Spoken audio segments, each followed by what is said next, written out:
Rabotai, on va essayer de continuer toujours dans les Inyanim, au sujet de Yom Tov, au niveau de la Chot. Alors, un petit détail aussi, on avait parlé hier pour l'allumage des bougies. À faire très attention que si jamais on va allumer des bougies en cire, on n'a pas le droit parce qu'en règle générale, pour que la bougie donc colle, alors on allume, on la fait passer un peu sur le feu et après on la colle. Pendant Yom Tov, c'est assour, parce qu'il y a ce qu'on appelle memareach. Donc il faut penser déjà à l'avance, c'est qu'on va pouvoir la placer, qu'on n'aurait pas besoin de passer par la faire passer sur le feu. Ça c'est un premier détail par rapport à ce qu'on a dit. Deuxième point aussi très très important, on avait dit que utiliser le feu le jour de Yom Tov, c'est permis. Il faut avoir donc du feu existant et à travers lequel on va allumer. Mais Rabotai, il y a seulement l'allumage qui est permis, mais le kibouï, éteindre, c'est un sourd. C'est la raison pour laquelle, une fois qu'on a allumé, par exemple, j'ai pris une allumette, j'ai allumé avec, je n'ai pas le droit de jeter l'allumette. Bon, déjà, il ne faut pas salir le sol, ça c'est normal, il ne faut pas jeter n'importe où. Mais en dehors de ça, faire attention de poser l'allumette et qu'elle s'éteigne toute seule. C'est pareil aussi pour ceux qui fument, que Dieu nous préserve. Et donc c'est malheureusement déjà, quand c'est marqué, on a posé la question, est-ce qu'on a le droit de fumer en Tov ou pas? Il a dit avant tout, déjà, il ne faut pas fumer toute l'année. Mais bon, on va dire pour ceux malheureusement qui ne peuvent pas s'en passer. Alors, on a fumé, après, il ne faut pas, donc d'habitude, on écrase la cigarette. Non, tu la poses et elle s'éteint toute seule. Voilà, la beauté, deux petits détails par rapport à ce qu'on a parlé les derniers cours. Et là, on va avancer. Un autre point, on sait que Shabbat, déjà au niveau de Shabbat, on a dit Shabbat et Yom Tov au niveau des Melachot, c'est la même chose. Et on a permis seulement par rapport, donc tout ce qui est lié avec la cuisson. Maintenant, le din de Mourse. Alors, déjà, c'est quoi Mourse? Mourse, c'est Melachon Marse Automedato, quelque chose qu'on enlève dans notre esprit. C'est quelque chose que normalement, on n'a pas besoin d'utiliser. Maintenant, à la Chot Mourse, là aussi, il y a beaucoup à dire. On ne va pas les détailler aujourd'hui, mais au moins, on va dire un point important pour dire que beaucoup de fois, on va dire en règle générale, les gens, ils ont l'impression que Yom Tov, c'est beaucoup plus léger que le Shabbat, alors que c'est faux. On a utilisé pratiquement le même terme, le Ya'aseh Melacha, Shabbaton, mais vu qu'on a besoin, c'est pour Simchat Yom Tov, on a permis certaines choses. Alors maintenant, les gens, ils ont tendance, puisqu'on utilise le feu, alors ils pensent que beaucoup de choses sont permises. Malheureusement, il y a même des gens, le jour de Yom Tov, ils pensent qu'ils ont le droit d'allumer la télé, ils ont le droit d'utiliser le portable. Pas du tout. Ce qu'on a permis seulement pour le manger. Alors maintenant, même aussi au niveau du Mourse, c'est quoi Mourse? C'est quelque chose que normalement on n'a pas besoin et on veut l'utiliser. Donc il y a des règles. Maintenant, parmi les règles, on dit, par exemple, le jour de Shabbat, donc si quelque chose, j'ai un aliment. Alors si cet aliment-là, l'homme il peut le manger, donc il n'y a pas de problème, il n'est pas moursé. Et maintenant, même si l'homme ne peut pas le manger, et la bête peut le manger, et il n'a pas le titre de moursé, j'aurai le droit de le déplacer le jour de Shabbat. Il ne s'appelle pas moursé. Ça, c'est rien de tiltoul. Les taltel, c'est déplacé. On dit que le jour de Yom Tov, c'est plus hamour, on est plus pointueux le jour de Yom Tov que le jour de Shabbat. Ça veut dire le jour de Yom Tov, on a le droit de déplacer seulement quelque chose qui est raoui la kheret adam, que l'homme il peut manger. Mais quelque chose que l'homme ne peut pas manger, même si la bête peut le manger, il a le titre de moursé. Et là, il faut faire attention. Pour dire que quoi, Rabotai? Pour dire que Yom Tov, il ne faut pas le prendre à la légère. Ça, c'est concernant le din de moursé. Alors, il y a autre chose. On a dit que le jour de Yom Tov, si quelqu'un il veut faire du pain, on a le droit de faire du pain. Et dans le passé, on faisait le jour de Yom Tov. Il n'y avait pas les congélateurs. Les gens, ils voulaient tout frais. Le jour même, tout préparer tout le jour même. Maintenant, au niveau de la cuisine, on a dit d'accord, on peut cuisiner. Maintenant, est-ce qu'on peut faire du pain ou pas?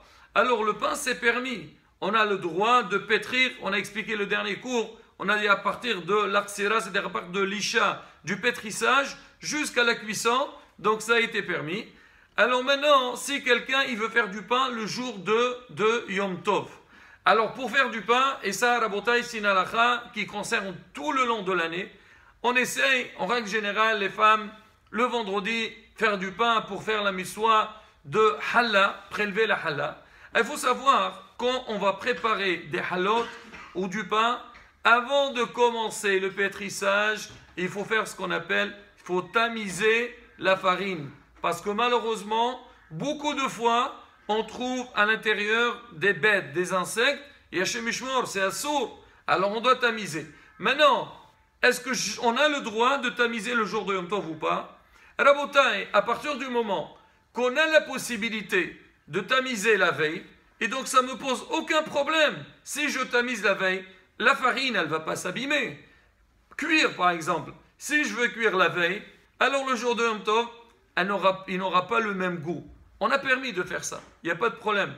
Mais quelque chose que je pouvais la faire depuis la veille, et surtout donc au niveau pour tamiser, on n'a pas le droit de commencer le tamisage le jour de Yom Tov. Il faut le faire la veille. Maintenant, si jamais j'ai bien tamisé, mais le jour de Yom Tov, j'ai envie de donner, madame, elle a envie de donner encore un petit coup, comme ça, elle sait que normalement elle aurait pu l'utiliser tout de suite. Alors, Hachamim, ils ont permis de faire ça, mais avec un chinois. Il faut faire d'une manière un peu différente. Pourquoi? Pour savoir que normalement, on n'a pas le droit de commencer de faire ça le jour de Yom Tov. Il faut le faire depuis la veille. Maintenant, pétrir. Alors, on a le droit de pétrir le jour de Yom Tov. Pourquoi? Pareil, Rabotai. Parce que si tu vas pétrir la veille, la pâte, elle va s'abîmer. Donc, c'est quelque chose que je ne peux pas me permettre ou ça ne m'arrange pas de le faire depuis la veille et ça peut s'abîmer. On a le droit de faire ça le jour de Yom Tov et même prélever la halla le jour de Yom Tov, c'est permis. Mais on prélève la halla, mais on ne la brûle pas le jour de Yom Tov, on la met de côté et après la fête, on la brûle. Maintenant, si jamais quelqu'un, on a pétri la pâte la veille, mais on n'a pas prélevé la halla la veille, ben, je n'aurai pas le droit de prélever la halla le jour de Yom Tov. Pourquoi? Toujours le même principe. À partir du moment que tu avais la possibilité de faire cette action-là depuis la veille et tu ne l'as pas fait, ben c'est fini pour toi. Donc c'est problématique. Après, il y a pas mal d'halachot dessus. Si jamais je n'ai pas prélevé, comment faire? Verroulé. Ça, c'est concernant le pétrissage. Maintenant, est-ce qu'on a le droit de presser le jour de Yom Tov? Alors, shita, c'est assourd. On n'a pas le droit de presser. Il y a ça pour une longue période, Hachamim les ont interdits. Pourquoi? Parce que si jamais on va permettre toutes les melachot, tous les travaux qu'on a besoin pour manger le Yom Tov, on va les permettre, à la fin, les gens ils vont passer leur journée dans les champs, dans le jardin, et ils vont travailler, puisque c'est permis. Alors je vais passer tout mon temps à faire ce que j'ai besoin. Donc, Hachamim, ils ont limité les permissions, seulement les choses qu'on a vraiment besoin, donc d'une manière directe, et en règle générale, ça se fait, ça veut dire en petite quantité, pas en grande quantité. Hachamim, ils les ont permis le jour de Yom Tov. Un autre point aussi, le inyan de Borer. C'est quoi Borer? C'est que le Shabbat aussi, c'est quand l'homme, il va manger, il n'a pas le droit. Il y a le din, ce qu'on appelle trier. Là aussi, Rabotai, tout ce que je suis en train de dire, alors je dis vraiment, donc, une halakha pour savoir comment faire, mais sinon, chaque point que j'ai dit, c'est tout un chapitre, et vraiment, il y a énormément de choses à savoir sur ça. Maintenant, concernant Mlechet Borer, ça veut dire trier, il faut savoir, c'est que le jour de Shabbat, on n'a pas le droit de trier. Parce que ça aussi, ça fait partie donc des melachot. Mais comment faire? Moi, je vais manger. Alors, on dit, tu veux trier, il faut toujours enlever le bon du mauvais. Tu n'as pas le droit d'enlever le mauvais et laisser le bon. Parce que le derech, en général, un homme, quand il a devant lui quelque chose, alors il enlève ce qu'il n'aime pas, il laisse le bon. Ça, c'est la manière habituelle. Alors maintenant, on te dit Shabbat, pour que tu puisses consommer, tu n'as pas le droit d'enlever le mauvais. Et pour laisser le bon, tu dois enlever le bon, tu enlèves le bon et tu le manges. Et même quand tu enlèves le bon, il faut consommer tout de suite. et tu n'as pas le droit de faire trier avec un ustensile qui est fait spécialement pour ça. Ça, c'est assourd. Le jour de Yom Tov, alors, Hachamim, ils ont dit, il faut chercher la manière la plus facile qu'on puisse faire.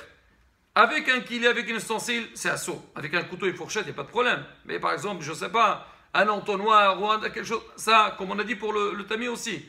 Alors maintenant, mais sinon, le jour de Yom Tov, il faut voir la manière la plus facile pour moi. Si pour moi c'est plus facile d'enlever le mauvais du banc, ben j'enlève le mauvais et je laisse le banc. Même que Shabbat, je n'avais pas le droit. Et si c'est le contraire, je fais ce qui est plus intéressant pour moi. Les ma'id betirha.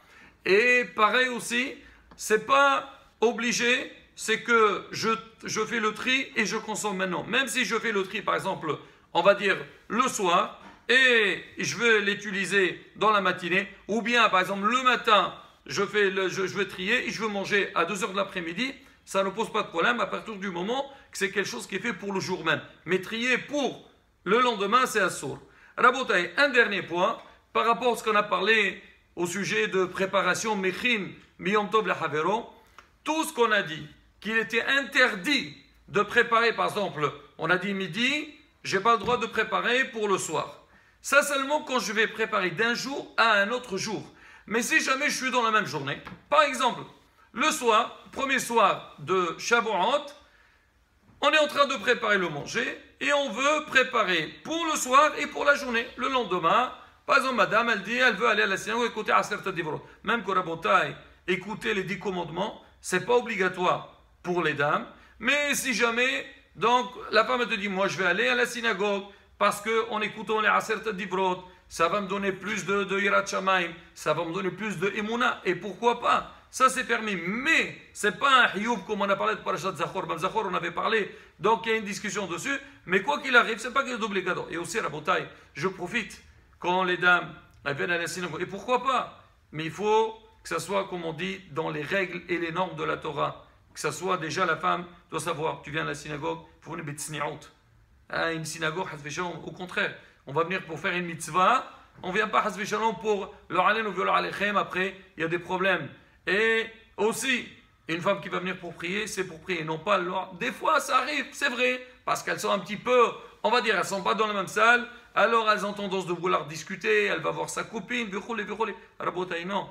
Si on vient à la synagogue, c'est vraiment pour, comme on dit, pour prier, pour écouter, s'il y a une dracha, pour écouter Sefer Torah. C'est très important, même au niveau des enfants, très important. Mais quoi qu'il arrive, je reviens sur la halakha, si jamais madame, elle veut préparer tout le soir, même le plat de midi, ça ne pose aucun problème. Pourquoi? Parce qu'on est dans la même journée. Mais préparer dans la journée pour le lendemain, même le soir d'après, ça rabotait ça. Voilà rabotai, on a fait un petit, on va dire, un petit résumé des halakhot qu'on a besoin. Il y a beaucoup d'autres, mais bon. Voilà, demain, on parlera sur le lien de l'importance de la veillée de Shavuot.